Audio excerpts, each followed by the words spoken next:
my acquaintances, happy Autism Awareness Month. I am very aware of autism, and unfortunately, most everyone is very aware of medical terms used to describe autism symptoms. And you would think that'd be good for us, because we can better advocate for ourselves, because in professional environments like jobs, schools, whatever, managers, HR, they might know what some of these terms mean and then can properly accommodate you, but the effect has been the opposite, where everyone's just using these words willy-nilly and incorrectly, and now we're taken even less seriously than before. This same thing, this is not news. This is not the first time this has happened. This happens with OCD, bipolar, even schizophrenia is used the wrong way. Anxiety is used wrong a lot of the time, and so is ADHD. But it's not usually, even though a lot of these terms apply to like other, the most to ADHD, but to other ailments as well. Before, people were just using the disorder as an adjective, which is already wrong, just in the context of the sentence. Let's start with the biggest offender, which is overstimulated/overstimulating. People learn this word. It's a buzzword now. People use this word for anything. They say, oh, the sun, overstimulating. One bug, overstimulating. The word you're looking for. It's not a synonym for overwhelmed, frustrated, irritated, annoyed. Those are kind of the words you want to use, because when you're overstimulated, it's a cataclysm. It's a meltdown. It's a breaking point. Overstimulated, or something's overstimulating, it's not just the environment anymore. Whatever was cause to the breaking point, once you're in it, now it's not just your environment. It's now you can hear the electricity. You can feel every piece of fabric on your body. You can feel your tongue in your mouth. It's not something where you can just get over it. Say you're overwhelmed, you're frustrated, you're irritated, whatever. You can probably take a moment, eat something, drink something, take a walk, breathe, whatever. And that is not the case. That is simply not enough. So now when people use that word to describe those other words,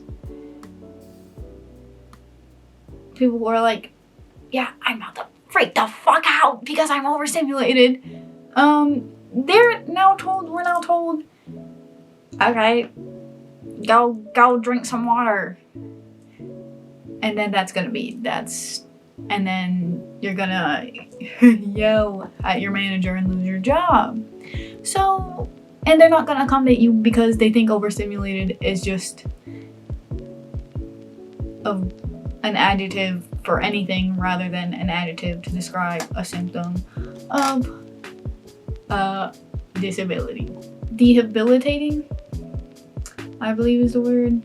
It's literally disabling. Which brings me to my next word, nonverbal. Also a disabling item. Not just choosing to observe, listen, be quiet, not talking, being nonverbal or going nonverbal is not optionary. It's not an activity you're choosing to do. I hear it a lot in the context of, oh, I love hanging out in groups because then I can go nonverbal and listen to them like a podcast. That's a statement that's used a lot. And that's you're simply listening. Just take out the going nonverbal part. I love being in a group so I can listen to the other people talk like a podcast. Because it's not optional. It's being imprisoned in your own head. And it gets you into trouble. School in the South, because I'm from the South, I was a pleasure to be in class. A pleasure to have in class. Because I couldn't speak to anybody, so I could never interrupt or speak. And then I came to up further north in the Midwest, and I got into a lot of trouble simply for being quiet and doing my work. How interesting is that? Suddenly I'm a non-participant. I don't work well with others, and I'm like being a brat and not cooperating. So, being rude. Once I got into a lot of trouble for it, I did get diagnosed I got sent to therapy, and then I got diagnosed with selective mutism there, which I think people don't use anymore at all, because selective implies that you're choosing not to talk once again, which you are not choosing. It's like even if you try to speak, it either comes out like choked or a whisper. Just yesterday at work, I had a meltdown, and then after that meltdown, my body was or nervous system, whatever you want to call it, kind of having two options to choose between: screaming at the top of my lungs or going nonverbal. I actually wanted to choose the first one post the first meltdown, which was not voluntary, and because still people were pushing me more, and I couldn't. And even if I could scream, someone stood up to me very nicely and pretty much said everything I wanted to say, and I tried to thank them. It was like, that's how it came out. It was like, so it feels horrible. I want to speak and I can't. That's also kind of why my accent is different than most of the rest of my family, because one, also they moved around less than I did and later in life than I did. I grew up in the South, and then I also moved a couple different places around the Midwest and also the West Coast. And a lot of that time I was nonverbal, so I was just listening. And I was also chronically online my whole life, watching YouTube videos of people who are also from all different places. So my accent just kind of became, because I wasn't like conversating with the people around me a whole lot and learning how to like pick up words and stuff that way, I just kind of have an amalgamation of accents in my head of everyone I've ever interacted with. So they call it the autism accent. I just learned about that recently. But that is what causes that. I'm not sure if that was even a correct diagnosis or if that was just because it was pre my autism diagnosis, which didn't occur until I was 21 by a psychiatrist. This was just a therapist, and I hadn't seen an actual psychiatrist yet. So I think those two If you're really gonna interchange words, those two could be. But also both of those are diagnoses, they're medical symptoms, and you should not be using those when you're choosing not to speak. Because sometimes you just choose, you want to listen. You're more interested in listening, you don't feel like you have anything to contribute. That's fine. But we gotta use the correct words so that way you don't get in trouble for not responding verbally in whatever environment that you're in. This next one is not really that harmful, but it's still used incorrectly. Special interest / hyperfixation. You have a hobby, you have an interest. Everybody has hobbies, interests, liking something, favorite things. Even collections are not necessarily hyperfixations. Look behind me. I would not call Splatoon one of my hyperfixations. Because I don't know that much about it and its development, and I didn't start playing until Splatoon 2. I never finished Splatoon 3. It's something I like to collect. It's something I like. It's one of my favorite games. It's not a hyperfixation. And Kuromi Sanrio, also my favorite character. I love collecting her. I love it. Love everything about it that I know. My knowledge is quite surface level. It's not a hyperfixation. Something that would be a hyperfixation, perhaps the cult classic film Donnie Darko 2001, which I know quite a bit about, and if I hear anybody so much as mention it, unfortunately, I have to insert myself into the conversation. Film in general, would consider something I'm quite fixated on. YouTube is another one. I delve deep. I know quite a lot of information that the surface level enjoyers don't. So that's the difference.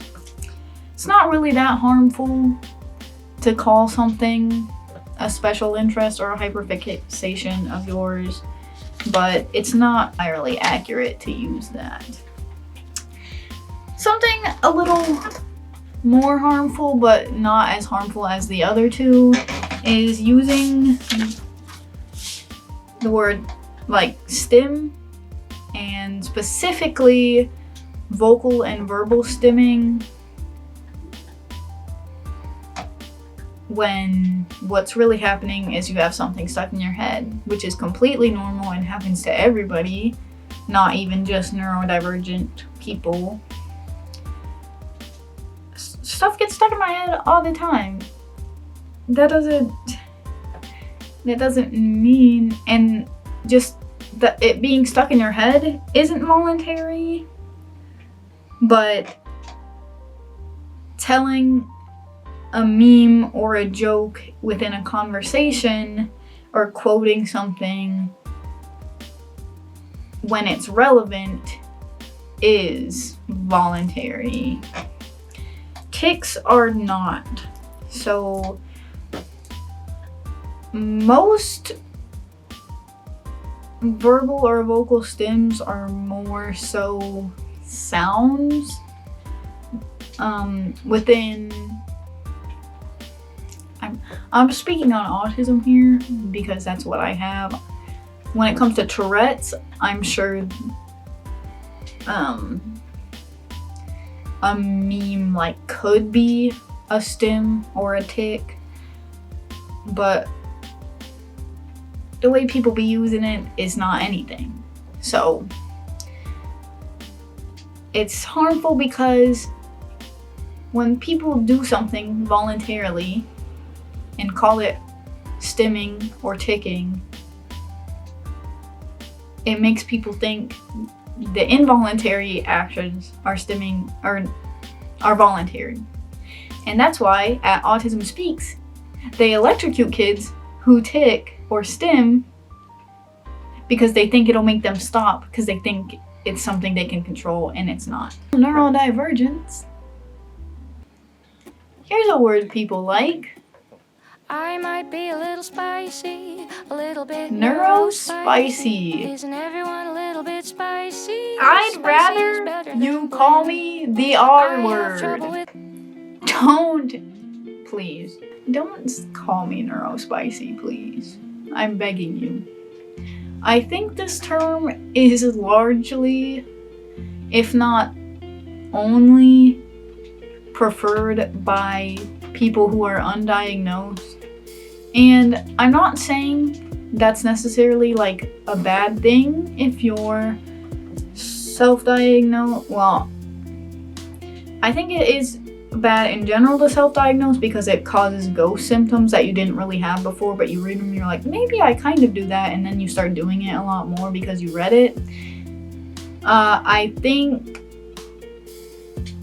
it's expensive to see a psychiatrist and get evaluated, especially because you're going in for one evaluation, and if that's not what they determine that you have, then going again and again to find out what you actually have, it's very expensive. I think Neurospicy is used by undiagnosed people who don't know what they have, and kind of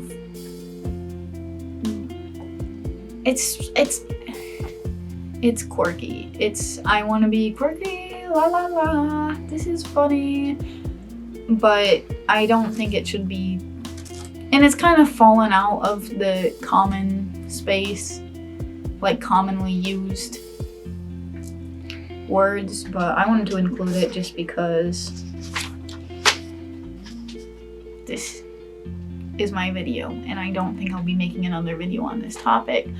So my next thing I want to get off my chest is using these terms for yourself is already bad. It's already harmful if this is not the word that you mean and you're using it as a synonym for a different word. But the problem that's even worse than that is these people now are having kids or are around kids or otherwise, for whatever reason, are using these terms to describe children, which, one, is harmful for the kids because they can get an incorrect early diagnosis because you're applying words that are medical to kids and you're like, let's get them evaluated. Oh, they're 4, so they're just saying whatever you told them to say at the evaluation, and now they're getting medicated and diagnosed with things that they don't have and taking medication they shouldn't be on at that age, and maybe even being put in separate classes in school, and that's harmful for development. They're gonna grow up now misinformed, using that word for themselves and others, but using it for the kids is harmful for us still as adults because it infantilizes us. Using words to describe autistic traits for kids makes those traits seem childish because they're just childish traits that you're applying these words to when that's not what they're doing. And then that makes us seem childish, and people already accuse us of infantilizing ourselves when really using these correct terms should do the opposite, but now it's just all retroactively crumbling. All is dust, 7 mana. It makes people basically think we can grow out of these behaviors and that's not to say that these behaviors don't exist in kids, because they do. If you are autistic, because I've had these traits my whole life. But some kids that aren't autistic are choosing to have these behaviors. It's not being overstimulated, they're throwing a tantrum because they didn't get what they want. It's not ARFID, they're just choosing not to eat that food. So kids don't inherently choose to have behavioral issues. Kids can't communicate to their full extent. I understand that. Is making the behaviors seem voluntary, which is basically what I've been talking about this whole time. And we already get accused of infantilizing ourselves, and some people do infantilize autism, but at the same time, the traits themselves aren't what's infantilizing about it. There's an account on Instagram that's pretty popular, and I'm just gonna touch on this quickly because the traits that she's displaying are actual, like, for the most part, autistic traits, but the way that it's portrayed with the top-down 0.5 camera to make her look as small as possible and being like, oh, my boyfriend is like my dad, or which she doesn't even say, but the comments are, it's a whole thing. And then people saying, oh man, I gotta get me an autistic girl that I can take care of. Like, it's weird. Because, let's be honest, let's say, like, stimming, when you get really excited or happy, you start, like, clapping or, like, kind of getting up out of your chair or something and clapping. Grown men do that at sports, and you don't tell them that they're acting childish. So why are you telling a woman who's doing it that she's acting childish? Because she's autistic. I gotta plug in my camera battery really quickly. Now, this next section, this will be my last thing I talk about, but it is going to touch on a couple of darker notes. But I want to talk about my experience, and from what I've seen online, this is a pretty common experience of being a high functioning or low support autistic person. This is like most commonly called type A or type 1, Asperger's, low needs. Basically, autism that doesn't present itself immediately. It's called low support or low needs, but it isn't. It's, like I said previously, it's still disabling. It just presents itself differently. Push to your limits because you're pretty constantly taken advantage of and pushed to your limits and not accommodated because people can't outright see that you're autistic. And then when you do have a meltdown, or you do go nonverbal, or whatever trait that they would know if they believed that you were autistic, they would know what's going on. But now they just think you're a crazy person who wants attention or whatever else. I think this is especially common in women, and that's why it's much harder for us to get diagnosed. I was diagnosed with multiple other disorders before actually being diagnosed with autism. But when it comes to people who either are diagnosed or have someone close in their family who are diagnosed, even if that person is high support, they know.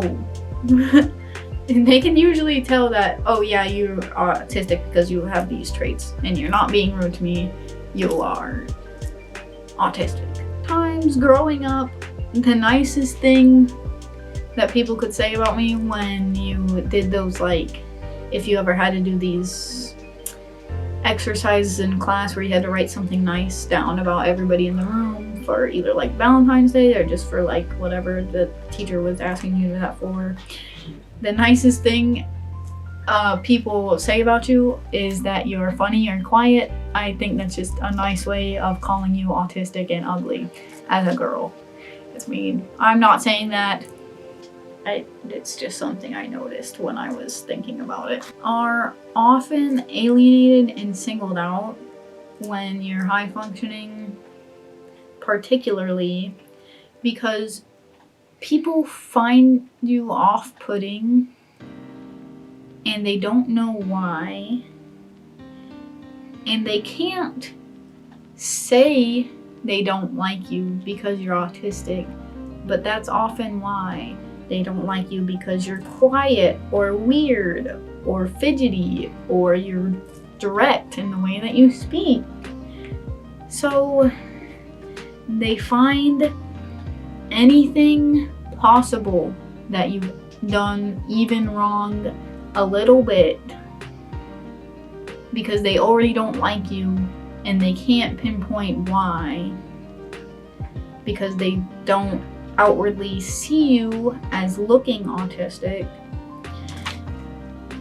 And so all your life you get put in these situations where you're always doing something wrong. Even if everyone else is doing the same exact thing or doing it even worse than you, you're the one that's getting in trouble for it. Direct on the rules. You know, if I read all this whole list of rules, oh, we can't wear this, we can't have this, you can't be late, whatever.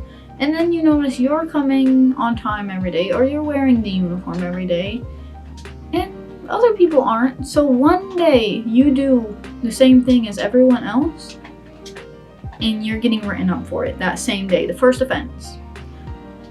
And you also say, hey, don't you have to give me a warning before you write me up? And then they write you up again for giving you an attitude.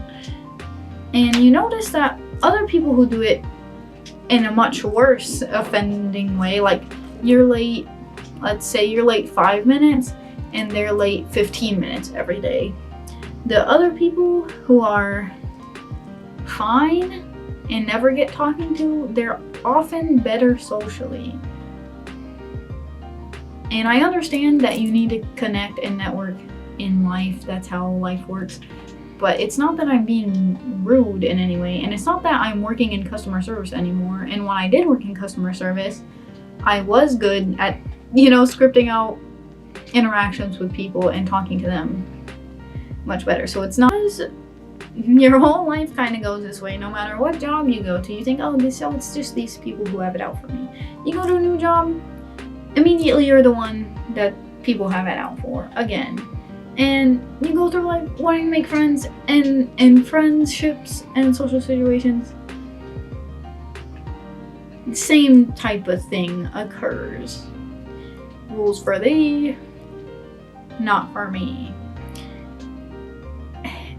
And it kind of makes life a living hell because you're already constantly made to be uncomfortable and having to accommodate for yourself when you're high functioning. So here's something to be autistic aware of: depression. High links of depression and high functioning autism pretty much hand in hand.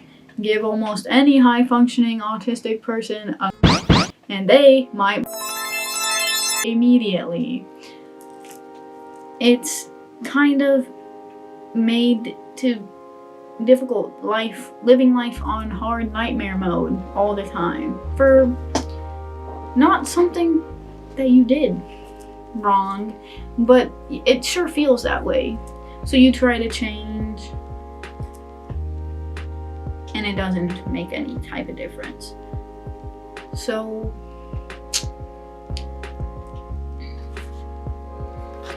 I think we need to do a better job at treating people like human beings and thinking about, so let's not take those words away from them